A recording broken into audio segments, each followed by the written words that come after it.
Right now we're talking through the pre-approval process, the role that budgeting plays, and we're joined by Boston Power player Ryan Marini from Boston Premier Wealth. And Ryan, sitting down with clients all the time on the lending side, I go through the budgeting piece. Why is that so important for a potential homeowner to zero in on what they can afford by themselves up front? Right. Yeah, it's one of the first things we do with our clients when it comes to financial planning. It really sets the foundation of what you're able to afford, not only for a mortgage, but how much you can save for college. So we typically ask our clients to separate their expenses in two ways. Their essential expenses, the things they know they need to cover, they're more fixed in nature, and then your discretionary expenses, things that you like to go out and spend money on, food, dining, clothing, things of that nature. So we're typically consumptive savers, meaning we get our checks, we pay our bills, we spend, and then if there's nothing left, we can't save, when in fact, we should really be flipping that and saving first, spending second.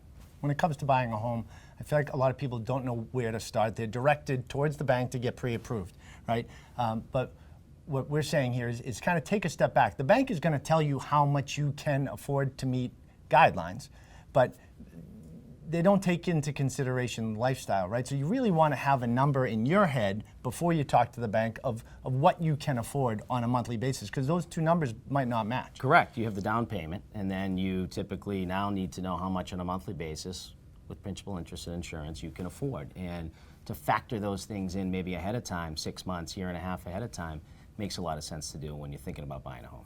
It's all about the plan, as we say, right? It is. Thank you, Ryan. And if you'd like to connect with Ryan and Mark over at Boston Premier Wealth to put together your plan if you're buying a home soon, you can go to their website at bostonpremierwealth.com. And remember, we have more real estate tips right here on boston.com.